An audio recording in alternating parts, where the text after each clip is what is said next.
dalam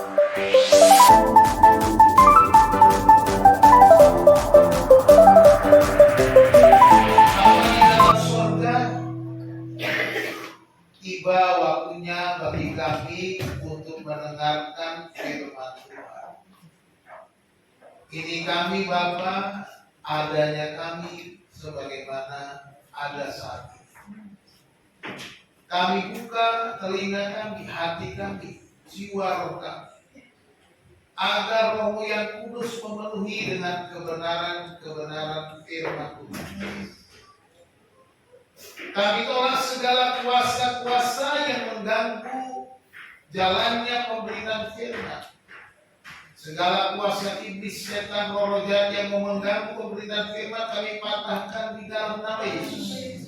Dan biarlah Roh Kudus yang bekerja di tempat ini memberikan kami pengertian ya Tuhan. Berbicaralah ya Bapa kepada kami siap mendengar. Dalam nama Tuhan Yesus Kristus kami berdoa. Haleluya. Amin. Silakan duduk. Selamat pagi. Salam. Salam. Puji nama Tuhan. Bapak Ibu Saudara kasih Tuhan, hari ini kita akan belajar firman Tuhan dengan tema keadilan Allah dalam anugerahnya. Bapak Ibu, kita akan melihat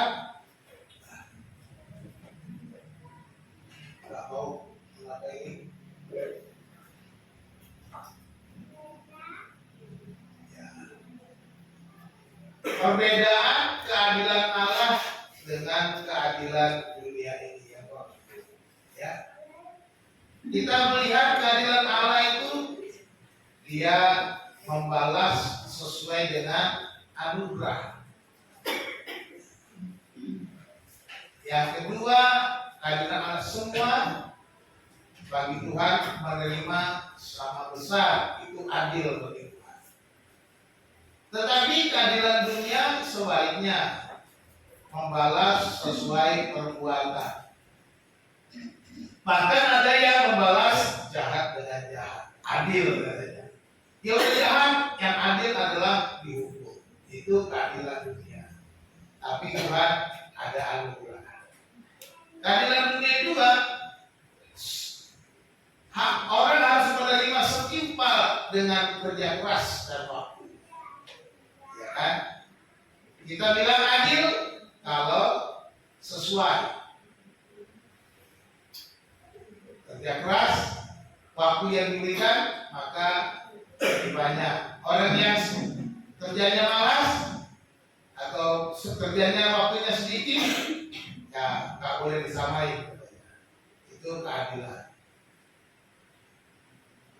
Kita akan belajar bersama-sama apa kata firman Tuhan dari Injil Matius pasal 20 ayat 13 sampai 16 ya. Saya akan bacakan, Bapak Ibu silakan menyimak. Matius 20 ayat 13 sampai 16. Demikian firman Tuhan. Tetapi Tuhan itu menjawab seorang dari mereka, "Saudara, aku tidak berlaku tidak adil terhadap engkau. Bukankah kita telah sepakat sedinar sehari? Ambillah bagianmu dan pergilah. Aku mau memberikan kepada orang yang masuk terakhir ini sama seperti kepadamu. Tidakkah aku bebas mempergunakan milikku menurut kehendak hatiku? Atau iri hatikah engkau karena aku murah hati? Demikianlah orang yang terakhir akan menjadi yang terdahulu, dan yang terdahulu akan menjadi yang terakhir." Tadi kita di awal sudah diajak baca Lukas pasal 6 ayat berapa tadi? 36 ya. "Hendaklah kamu murah hati, sebab Bapakku itu murah hati." Sini juga kita belajar tentang murah hati. Ya. Saya nggak mau mencontohkan kepada WL-nya, tapi dia kasih ayat yang sama. Bapak Ibu Saudara dikasih Tuhan, ayat-ayat ini konteksnya itu adalah Yesus sedang menceritakan sebuah perumpamaan orang yang bekerja di kebun anggur. Lalu dia bertemu seorang, dia berkata, "Pergilah bekerja kebunku, upahnya sedinar sehari. Kemudian 1 jam kemudian dia melihat masih ada orang yang nganggur, mari kerja di kebunku. Demikian sampai pada beberapa waktu kemudian hanya tinggal 1 jam lagi, mungkin atau jam 5 sore, ada juga dia melihat, pergilah ke kebun anggurku. Hanya kerja 1 jam 6, kemudian mereka selesai kerja semuanya. Lalu si pemilik kebun anggur itu memberi upah. Mulai dari orang yang bekerja 1 jam saja, dia diberi 1 dinar. Wah, orang-orang yang bekerja lebih lama merasa pasti aku akan dapat lebih dari 1 dinar. Semua sudah berbunga-bunga wajahnya, ceria mengharapkan upah yang lebih besar.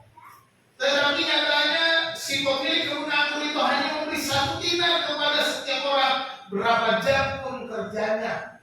Apakah ia bekerja seharian, setengah hari, seperempat hari, maupun 1 jam saja, semua mendapat 1 dinar. Lalu bersungut-sungutlah mereka yang mendapatkan 1 dinar, padahal mereka sudah kerja lama, sudah kerja lebih banyak, sudah kerja lebih berat. Mereka berkata, kenapa mereka diberi 1 dinar saja, sedangkan yang 1 jam saja baru bekerja hanya juga dapat 1 dinar. Lalu pemilik kebun anggur itu berkata, ya kan, tidakkah aku bebas mempergunakan milikku menurut kehendakku, kehendak hatiku, atau ini hatikah engkau karena aku murah hati, dan seterusnya. Saudara-saudara dikasih Tuhan, dari bacaan kita pada hari ini, ya, kita belajar 3 poin penting tentang keadilan Tuhan di dalam anugerahnya. Yang pertama, keadilan Tuhan itu ada sesuai dengan janjinya. Keadilan Tuhan tidak berubah karena dia pegang janjinya. Ya. Standar daripada keadilan Tuhan adalah perkataan Tuhan sendiri, janji Tuhan sendiri. Dikatakan, tetapi Tuhan itu menjawab seorang dari mereka, saudaraku, aku tidak berlaku tidak adil terhadap engkau. Bukankah kita telah sepakat sedinar sehari? Orang yang bekerja seharian protes tadi, saudaraku, bukankah kita sudah sepakat sedinar sehari? Dan kamu mau? Ya sudah, saya kasih sedinar sehari. Perhatikan di sini, Yesus menceritakan bahwa ini gambaran tentang Allah sendiri. Tuhan pemilik kebun anggur itu menggambarkan Allah sendiri. Dan pekerja-pekerja itu adalah orang-orang yang dipanggilnya, saudara dan saya, kita semua yang dipanggilnya untuk bekerja di ladangnya. Di mata Tuhan, saudara dan saya lama atau baru menjadi orang Kristen sama di mata Tuhan. Karena dia sudah pegang janji bahwa dia akan memberikan apa yang dia janjikan, bukan melebih-lebihkannya. Saudara sudah dikasih Tuhan. Ada banyak janji di dalam firman Tuhan. Ada banyak firman Tuhan yang harus kita pegang. Janji-janji yang sudah ditetapkan atau sudah disampaikan oleh firman Tuhan kepada kita. Peganglah janji itu dan jangan pernah mengharapkan lebih dari itu. Walaupun kita berkata, Tuhan, bukankah aku sudah bekerja lebih banyak? Tuhan, bukankah aku lebih lama di tempat ini? Tuhan, bukankah aku orang yang bekerja lebih keras?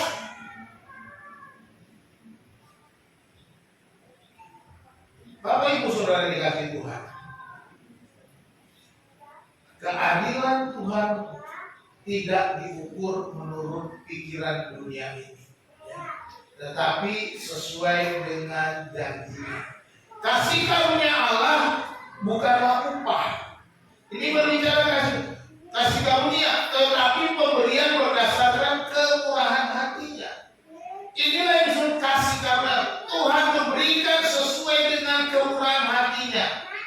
Kasih karunia atau anugerah yang kita terima di dalam iman percaya kita kepada Yesus itu adalah anugerah. Dan ini diberikan berdasarkan kemurahan hati Tuhan, bukan berdasarkan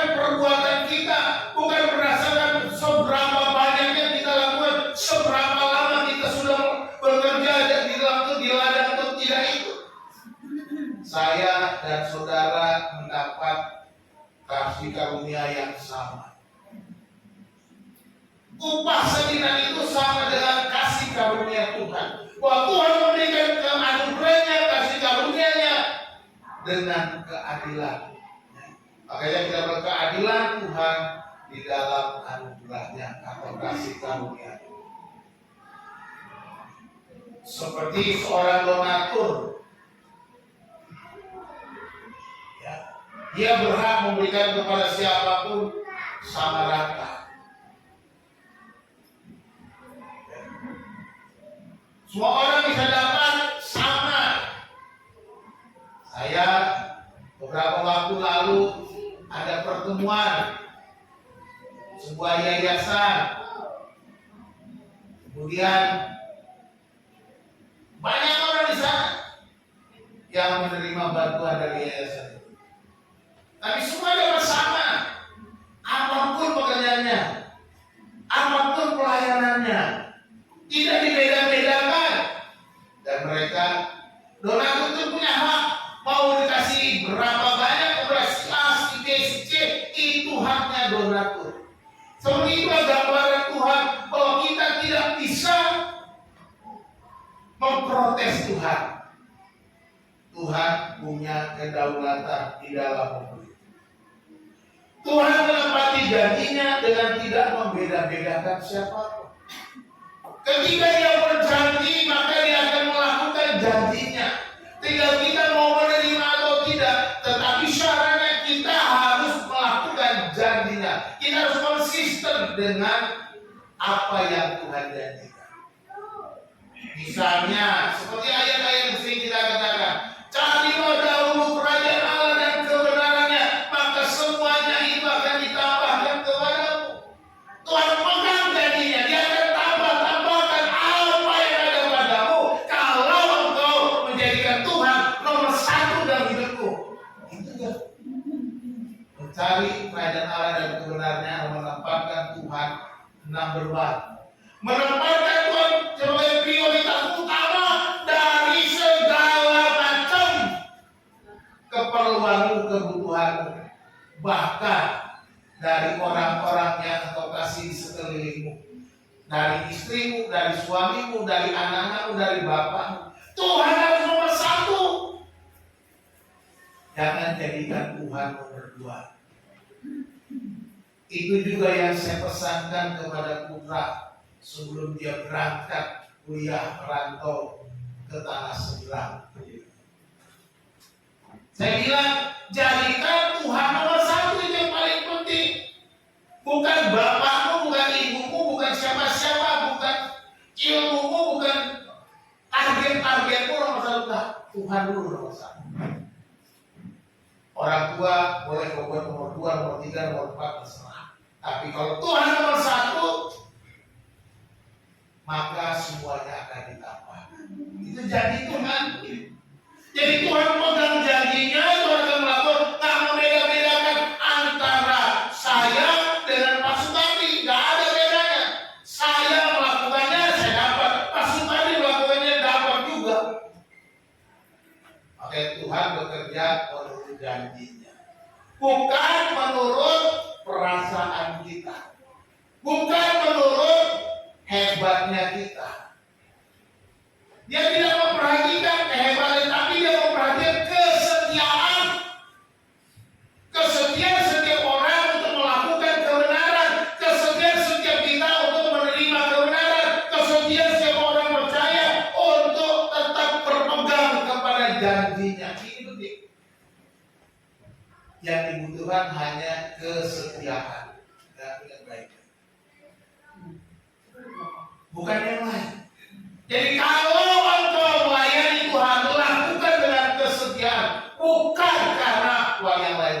Saya lakukan karena komitmen kepada Tuhan. Ini yang harus kita pegang teguh, pegang Tuhan. Jangan yang lain-lain. Panitia Natal sudah dibentuk, mari. Apapun tugasmu, sekecil apapun mungkin kau berjasa biasanya, jangan pernah merasa, wah tugasku kecil gak ada apa. Tidak. Bagi Tuhan itu berarti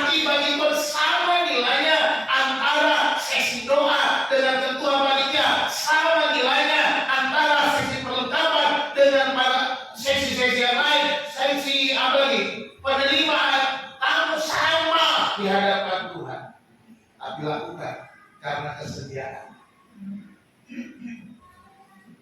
Lakukan karena engkau setia kepada Tuhan. Saya mau lakukan ini karena untuk Tuhan, bukan untuk diriku, bukan untuk cari nama, bukan untuk cari jabatan, bukan untuk cari penghargaan, tapi saya lakukan untuk Tuhan. Jadikan Tuhan nomor satu. Maka ada berkat. Tuhan akan memberi. Jadi dia tidak nilai jabatannya, ketua, sekretaris, bendahara, tidak. Yang dia nilai masing-masing kesetiaan kita. Maka kalau kita punya tugas, kita dipercaya, tapi kita bersungut-sungut, kita merasa orang lain gak mau bantu aku, kayak keluar bangsa yang gak tahu roh dari mana, ya kan? Gak tahu roh dari mana keluar, gak jelas lagi udah. Akhirnya ya sudah, bersungut-sungut, marah, kecewa, akhirnya apa? Yang terjadi adalah kita tambah dosa, tambah dosa. Lebih baik kita lakukan dengan kesediaan dan ucapan. Jadi Tuhan akan menempati janjinya dengan tidak membeda-bedakan. Jika saya bisa menikmati janji Tuhan, maka saudara pun dapat menikmati janji Tuhan. Amin. Hari Kamis yang lalu kaum pria berkumpul, kami sharing, saya memberi firman Tuhan. Saya bilang, apa yang kami alami sekeluarga itu mukjizat Tuhan, bukan karena kekuatan kami. Kenapa? Saya dan Bu Hana itu tidak punya apa-apa. Menikah itu modal dentul dan betul modal dentul. Nggak ada, nggak punya uang. Benar-benar Bu Hana, kalau saudara mau ikut jalan-jalan ke Jogja sama saya, boleh. Saya kasih tahu rumah Bu Hana di kampung sana, di Gunung Kidul sana, naik-naik ke gunung. Makanya waktu saya datang dulu ke sana, melakukannya nyanyinya gitu. Naik ke puncak gunung, tinggi-tinggi sekali gitu. Biasa-biasa sederhana rumah kami. Kalau mau ke rumah saya nih, barang juga sama, gak ada apa.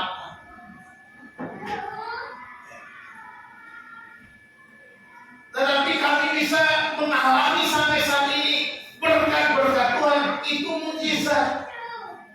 Apa yang dikatakan Tuhan tambahkan, benar-benar ditambah, tambah.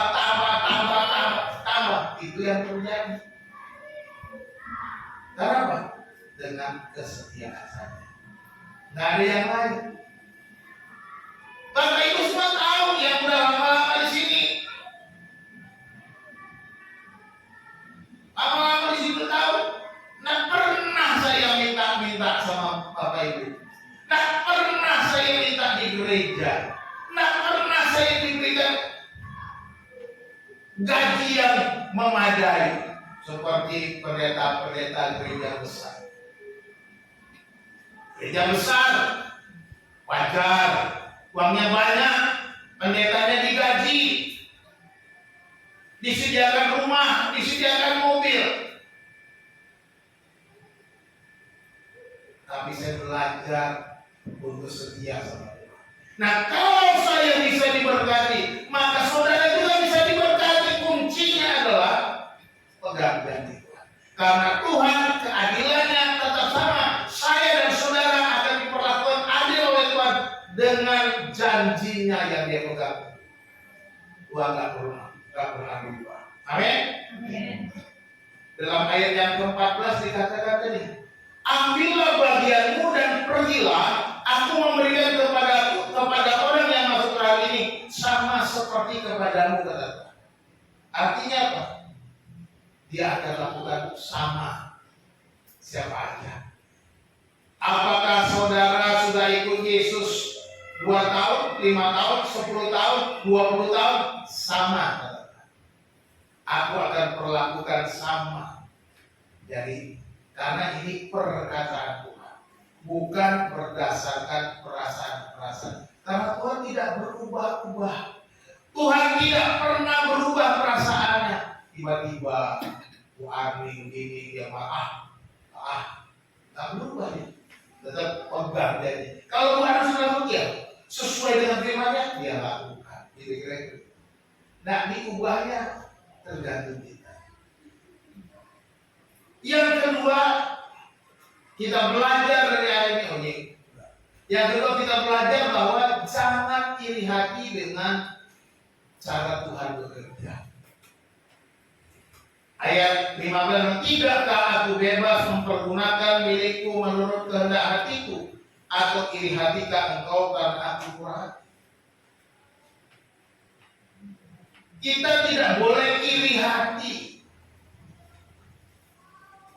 Oleh karena Tuhan murah hati kepada orang lain. Kalau Tuhan memperlakukan orang lain dengan begitu luar biasa, kenapa aku tidak tanyakan pada dirimu sendiri? Di mana letak kesalahannya?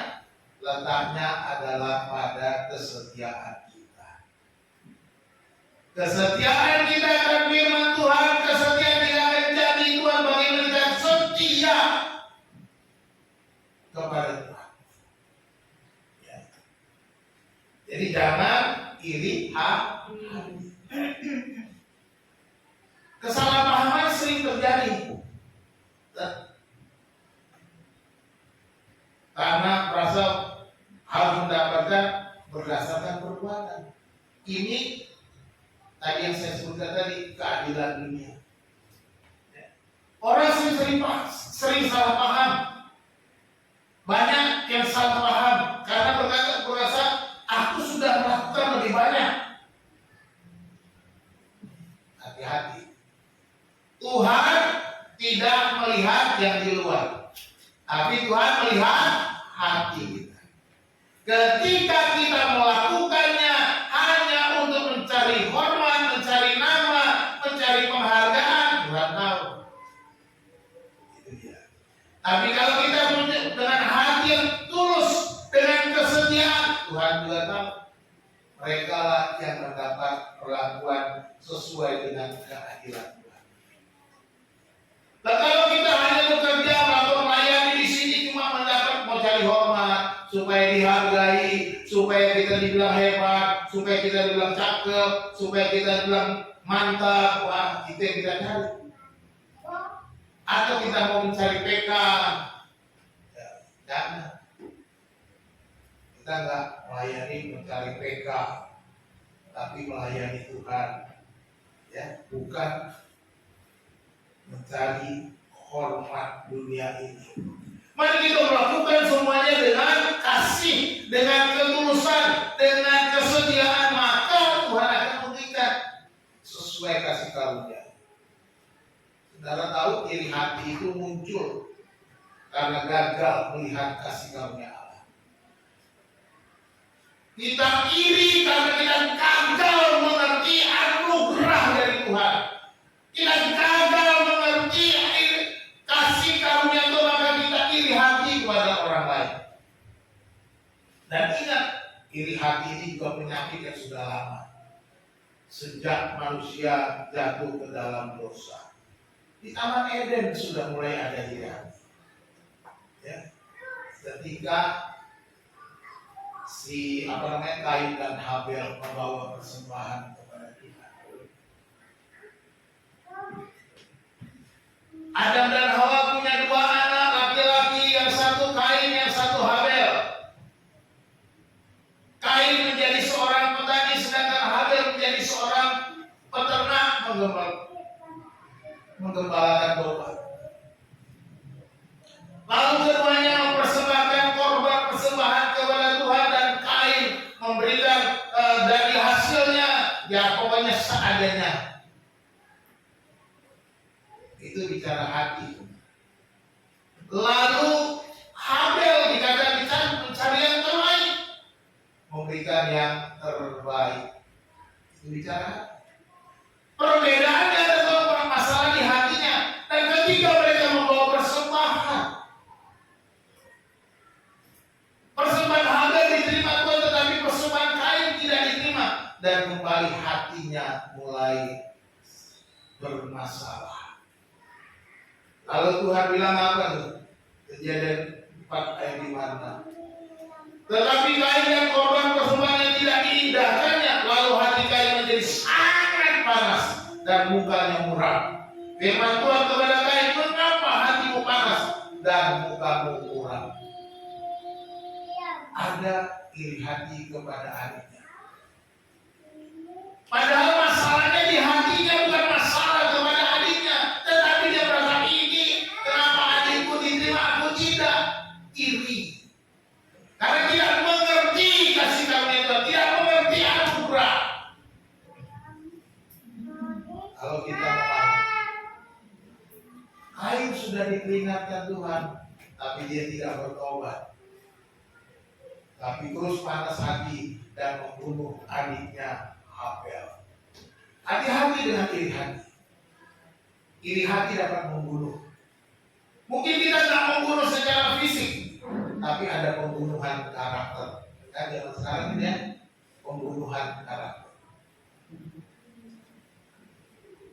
Jangan pernah iri hati kepada siapa. Kalau ada orang lain lebih diberkati dari kita, mari kita koreksi diri kita. Di mana letak kesalahan kita? Mengapa saya tidak diberkati Tuhan dibandingkan dia? Hati-hati. Macam-macam alasannya tentunya ya. Ada orang diberkati oleh Tuhan, ada juga orang yang diberkati oleh setan. Oh, Pak, ada yang diberkati setan? Ada. Orang pergi ke pesugihan, orang pergi kepada minta doa orang-orang pintar di simsalabim. Kalau usaha pakai penglaris, jadi setiap kali datang orang mau belanja ke warungnya, orang langsung belanja banyak. Uang yang dibawa dihabiskan semua, diborong semua, pakai penglaris, gitu kan? Ada yang begitu di dunia ini ada. Itu berkatnya dari siapa? Setan. Kalau ada yang melakukan seperti itu, bertobat. Hati-hati, jangan main-main. Karena apa? Kalau berkat dari setan tidak pernah gratis, dia akan tagih kembali, dia akan minta lagi tumbalnya yang lebih besar, yang lebih berat. Hati-hati. Jangan ada yang main-main dengan setan. Tidak ada yang gratis sama setan. Nggak percaya? Coba sendiri, rasain sendiri nanti. Nah, tapi saya sudah ingatkan, jangan coba-coba sama setan. Setan itu bisa baik dengan kita. Kok bisa baik bahkan setan? Ya iya, baiknya itu untuk kejahatan. Nah itu dia. Hati-hati. Jadi kalau saudara sudah baik untuk yang jahat, saudara itu meniru setan. Nah, hati-hati. Yang pura-pura baik, tapi hatinya jahat, itu setan yang sedang kerja. Bertobatlah. Ya. Jangan pura-pura baik, si pura-pura baik. Karena itu modelnya setan. Menjerat. Dia akan tagih lagi. Jadi kita harus tulus. Ya. Jangan pernah iri hati. Ya. Kalau sudah iri hati, itu iblis sedang kerja. Manas-manasin, ngompor-ngomporin. Oh, dia begini, lu begini ngapain? Nah, lu berapa tahun tuh? Begini usaha, begini terus. Oh, dia kalau di sono, no. Daripada lu sini di sono aja. No, di Banten no, banyak yang bisa hasil ilmu. Macam-macam akan ada tawaran. Kita mulai ketemu sama orang. Apa kabar? Lama nggak ketemu. Gimana? Udah sukses udah. Oh, mantap banget. Gimana selalu? Wah, hebat banget kok. Gua sekarang warungnya sudah 10 cabang. Wih, hebat. Gimana caranya tuh? Lu mau? Oh, ada bos gua mau sono di Banten. Juga kita sudah jalan sama-sama 5 tahun, dia 10 cabang, saya masih 1 aja. Saya pengen juga 10 cabang. Lagilah kita ke Sibulis. Hati-hati. Nanti kau sudah bayar harga. Karena kita iri, lihat orang lain lebih. Nggak perlu. Jangan hidupmu diukur dengan harta. Jangan hidupmu diukur dengan kekayaan. Ukurlah hidupmu dengan kesetiaan kepada Tuhan. Setia sama Tuhan. Hidupmu penuh sukacita. Hidupmu penuh damai sejahtera. Hidupmu penuh dengan berkat. Dan saudara jadi berkat. Itu aja. Gak usah ukur dengan kekayaan.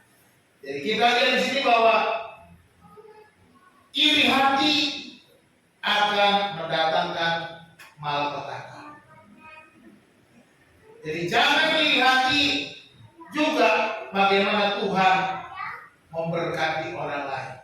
Kalau kita iri hati karena kita lihat orang yang lebih diberkati Tuhan, maka kita yang harus berubah. Kita yang harus berubah. Kita yang harus menjadi lebih baik. Berarti ada yang salah dengan cara kita. Yang ketiga, Tuhan memberkati sesuai dengan anugerahnya. Tuhan memberkati setiap orang sesuai dengan anugerahnya. Ayat 16, demikianlah orang yang terakhir akan menjadi yang terdahulu, dan yang terdahulu akan menjadi yang terakhir. Ini anugerah. Ini anugerah Tuhan. Ini juga bisa menjadi teguran oleh Yesus kepada bangsa Israel. Mereka yang lebih dulu kenal Tuhan, tetapi justru mereka menjadi terakhir karena ada gereja menjadi yang terakhir, menjadi yang kemudian. Yang terakhir menjadi yang pertama. Israel yang pertama menjadi di belakang. Gereja yang kedua menjadi di depan. Kira-kira ini mau ditegur itu orang Israel. Tetapi juga sama dengan kita, bahwa semua adalah anugerah. Bukan karena berapa lama kita itu mendekati. Anugerah Tuhan itu tidak dibatasi oleh waktu. Tuhan memberkati sesuai aturannya. Karena orang yang terakhir akan menjadi terdahulu, dan yang terdahulu akan menjadi yang terakhir. Itu firman Tuhan. Jadi kalau ada orang lebih diberkati lebih dulu, dia sudah ada dia baru. Ya, karena dia lebih setia. Anugerah Tuhan melimpah pada. Kalau kita pernah setia ya tidak di belakang-belakangnya. Bapak Ibu sudah dikasih Tuhan. Tuhan memberkati kita sesuai anugerah. Dikatakan yang terakhir menjadi yang pertama. Dalam kerajaan Allah, status atau usaha manusia tidak menentukan nilai. Ya. Di dalam kerajaan Allah, statusmu, pekerjaanmu tidak menentukan nilai di hadapan Tuhan. Saya berulang. Bukan itu yang Tuhan nilai, tetapi kesetiaan, ketulusan kita. Ketulusan kita di dalam ikut Tuhan, ketulusan kita dalam melayani Tuhan, ketulusan kita di dalam beribadah kepada Tuhan, ketulusan kita di dalam kita mengikut Tuhan sepanjang hidup kita. Allah tidak membeda-bedakan berdasarkan nama pelayanan atau besarnya usaha. Semua orang sama di hadapan kasih karunia Tuhan. Dia tidak bedakan berapa lama kau melayani Tuhan, berapa banyak yang Tuhan kau berikan. Dia tidak bedakan. Kalau kita melakukannya dengan sungguh-sungguh, siapapun mendapat anugerah yang sama, berkat yang sama. Itu sebabnya dikatakan orang yang kerja 1 jam dengan orang yang kerja 8 jam dapat upahnya sama, 1 dinar. Ya. Ini menunjukkan bahwa anugerah Tuhan tidak bisa kita atur menurut kita sendiri. Sebagai contoh, seorang mantan penjahat yang bertobat di akhir hidupnya, dia menerima keselamatan yang sama seperti seorang hamba Tuhan yang sudah setia puluhan tahun. Saya melayani sejak tahun 88. Dengan ada yang baru bertobat, kemarin sore seorang bilang ada penjahat bertobat terima Yesus, sama di hadapan Tuhan, nggak dibeda-beda.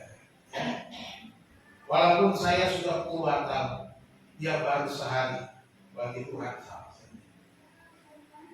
Bisa kita lihat ketika ada seorang di samping kanan Yesus ketika dia disalibkan. Waktu Yesus disalibkan ada dua orang di kiri kanannya. Yang seorang menghinanya, tapi yang seorang berkata jangan begitu. Kita di sini dihukum karena salah, karena dosa, tapi dia bukan karena dosa, bukan karena salah. Lalu dia bilang, guru, ingatlah aku kalau engkau pergi ke Firdaus. Yesus bilang apa? Di dalam ayat Lukas 2 ayat 23 ayat 43. Kata Yesus kepadanya, aku berkata kepadamu sesungguhnya hari ini juga engkau akan ada bersama-sama dengan aku di dalam Firdaus. Sama? Orang ini baru jadi di atas kayu salib saat kematiannya sudah dekat. Yesus berkata kepadanya, hari ini juga engkau akan ada bersama-sama dengan aku di dalam Firdaus. Bukan nanti, sama. Walaupun dia cuma beberapa menit saja lagi akan mati. Inilah yang disebut anugerah Tuhan, kasih karunia Tuhan, dan keadilan Allah bekerja dalam anugerahnya. Keadilan Allah bekerja bukan daripada prestasi kita. Keadilan Allah tidak dinyatakan oleh karena kehebatan kita umatnya, tapi oleh karena anugerahnya semata. Siapa yang terdahulu akan menjadi terkemudian, yang terkemudian akan menjadi terdahulu. Jadi mari kita menyerahkan diri kita dengan ketulusan, dengan kesini. Hari ini kita belajar 3 poin penting tentang kehadiran Tuhan dan anugerahnya. Ya. Yang pertama, keadilan Tuhan sesuai dengan janjinya. Kita belajar. Yang kedua, kita tidak boleh iri hati dengan caranya Tuhan bekerja. Dan yang ketiga, kita belajar bahwa Tuhan memberkati setiap orang sesuai anugerahnya. Inilah yang Yesus ajarkan dalam perumpamaan tentang pekerja di ladang seorang tua, di ladang kebun anggur. Lalu apa yang harus kita lakukan kalau kita sudah memahami ini? Kita belajar. Yang pertama, kita bisa menulis 3 hal dalam hidup kita yang merupakan anugerah Allah. Apa yang merupakan anugerah Allah dalam hidup saudara? Apakah itu keluarga, keselamatan, kesehatan, dan ucapkan syukur untuk semua kesehatan. Ya. Saya dari pagi tiap hari berdoa, berdua, anak-anak sendiri. Tapi biasanya kalau Sabtu Minggu karena hari libur kami berdoa. Tapi kalau Senin sampai Jumat berdoanya masing-masing. Ya. Doa kami selalu, Tuhan terima kasih. Kau berikan kami kesehatan. Organ-organ tubuh masih berfungsi. Terima kasih kami bisa bernafas. Terima kasih kami memasuki hari yang baru. Terima kasih itu selalu yang sama. Apakah kita pernah? Itu semua anugerah. Kita bisa bernafas itu anugerah sama. Saya dan saudara dapat nafas kan? Kalau saudara tidak dapat berarti saudara tidak ada di tempat ini. Saya yang akan datang ke tempat saudara, betul nggak? Ya kan? Kalau saudara tidak bernafas, saudara datang ke sini. Saya datang ke tempat saudara untuk mengantarkan saudara ke tempat peristirahatan. Kan gitu. Jadi bersyukurlah Tuhan, terima kasih aku bisa bernafas. Tuhan terima kasih aku memasuki hari yang baru. Kita harus mensyukuri ini anugerah. Ya. Terima kasih Tuhan, jari-jariku bisa bergerak, bersyukur. Kita harus bersyukur. Tuhan terima kasih aku masih bisa berbicara. Tuhan terima kasih aku bisa berjalan. Itu kita syukur. Ini anugerah semua itu. Jadi cobalah mengucap syukur setiap hari untuk anugerah yang saudara. Yang kedua, kita harus mendoakan orang yang baru saja menerima berkat. Jangan iri hati kan.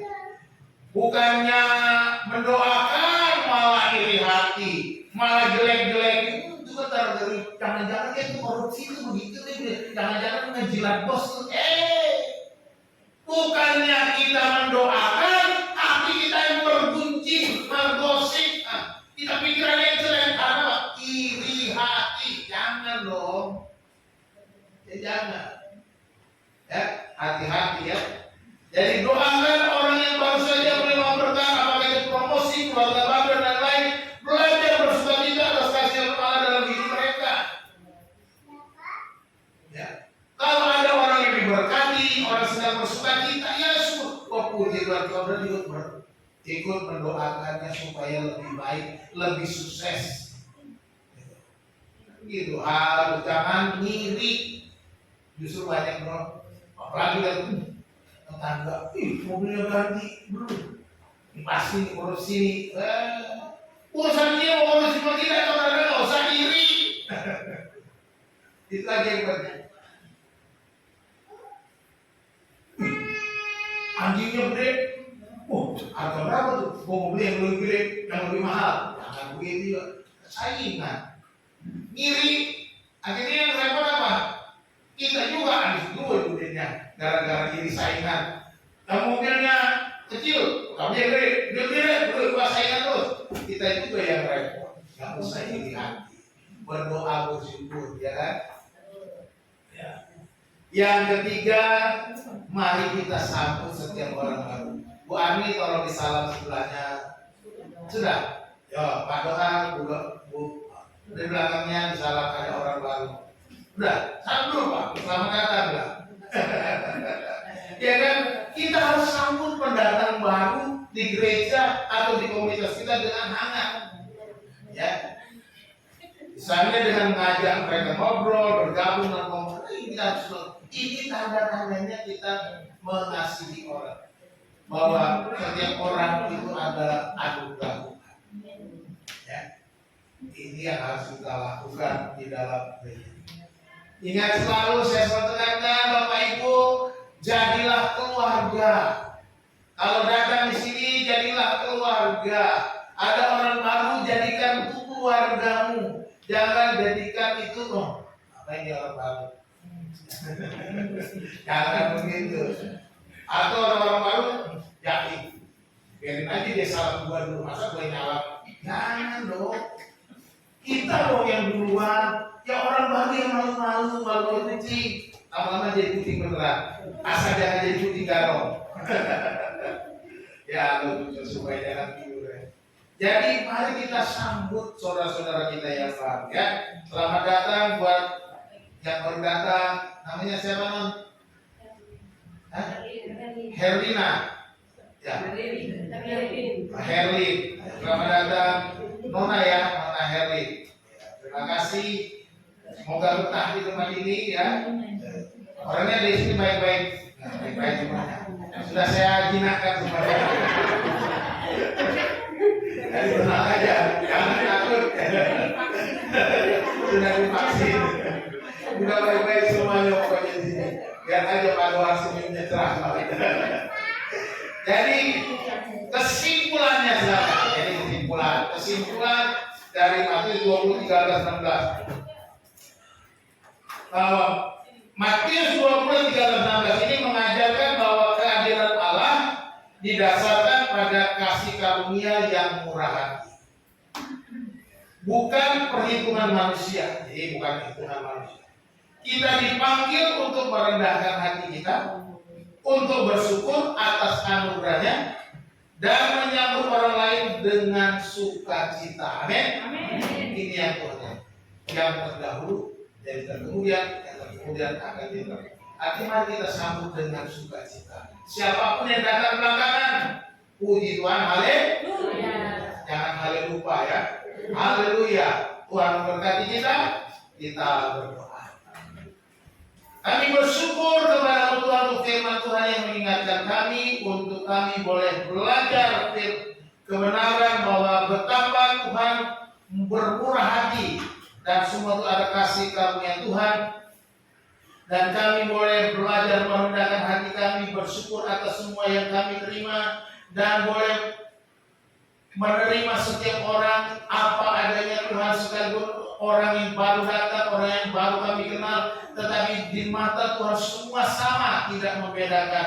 Kasih Allah tetap sama kepada setiap orang. Terima kasih Tuhan untuk kebenaran firman yang kami pelajari hari ini. Ajar kami Tuhan untuk menjadi pelaku-pelaku dan bukan hanya pendengar saja. Terima kasih Tuhan, berkati umatmu agar terus bertumbuh, berbuah di dalam kebenaran firman Tuhan. Di dalam nama Tuhan Yesus Kristus kami mengucap syukur dan berdoa. Haleluya.